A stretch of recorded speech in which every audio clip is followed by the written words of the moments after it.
Normally लोग झूठी तारीफ पर खुश हो रहे होते हैं, चलो यार कोई बात नहीं, बड़ा ही अच्छा ही समझ रहा है ना। नहीं, ये शरीयत को महमूद नहीं है। अगर आपकी जो तारीफ की जा रही है आप नहीं है तो उसमें खुश ना हो, बल्कि बता दे मैं वो नहीं हूं। आला हजरत को किसी ने हाफिज जी लिख दिया। आला हजरत कहते हैं लोग मेरे बारे में इतना अच्छा गुमान रखते हैं कि मैं हाफिज हूं। तो आला हजरत वो सिलेक्टेड पर्सनैलिटी है कि आपने पता है कुरान कैसे याद किया। रमजान का महीना था, अब ईशा के वजू से लेकर ईशा की जमात के दरमियान जितना वक्त होता है ना, एक पारे की तिलावत करते थे और वो पारा याद कर लेते थे। और एक रिवायत के मुताबिक उसी दिन वो पारा सुना भी दिया करते थे नमाज के अंदर। 30 दिन रमजान के गुजरे, आप हाफिज कुरान बन चुके थे। ये फोटोजेनिक मेमोरी आला हजरत के पास थी कि आला हजरत खुद फरमाते कि मैं किसी भी किताब को एक बार पढ़ लूं, अब उसका जो एक एक वर्ड है वो मेरे दिमाग में महफूज हो जाता है।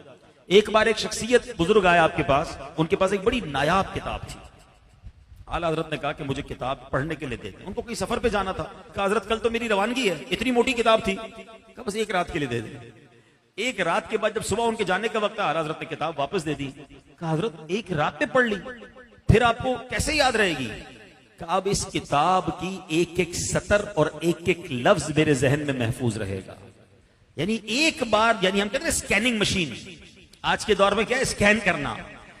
उलमाए किराम जो आपके शागिर्द थे ना, वो कहते थे जब बड़े बड़े मसाइल जब ढूंढ ढूंढ के थक जाते ना, मैं मसला नहीं मिलता था। आजकल तो बड़ा आसान हो गया, सर्चिंग इंजन आ गए हैं, एक लफ्ज डालें एप्लीकेशन में, वो लफ्ज कौन सी किताब में है वो कंप्यूटर ढूंढ के दे देता है, एप्लीकेशन ढूंढ के दे देती है।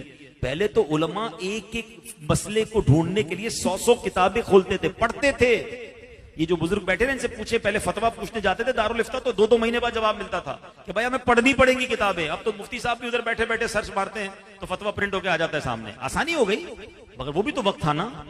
तो उलमा कहते हैं कि हम कई कई दिन तक एक हवाला ढूंढते, जब थक जाते ना तो एक सर्च इंजन था हमारे पास। हम आला हजरत की बारगाह में जाते, कहते हुजूर ये मसला नहीं मिल रहा है। आला हजरत पता ये ना कहते थे कि फतावा आलमगीरी में जाके देख लो, कहते फतावा आलमगीरी जिल्द 3 सफा नंबर 12 सफा 70 नंबर 3 पर जाकर मसला देख लो। और कहते जो आला हजरत फरमाते हम वो किताब खोलते, उसी सफे पर उसी जगह पर वो मसला लिखा होता। ये एक ऐसी मेमोरी अल्लाह पाक ने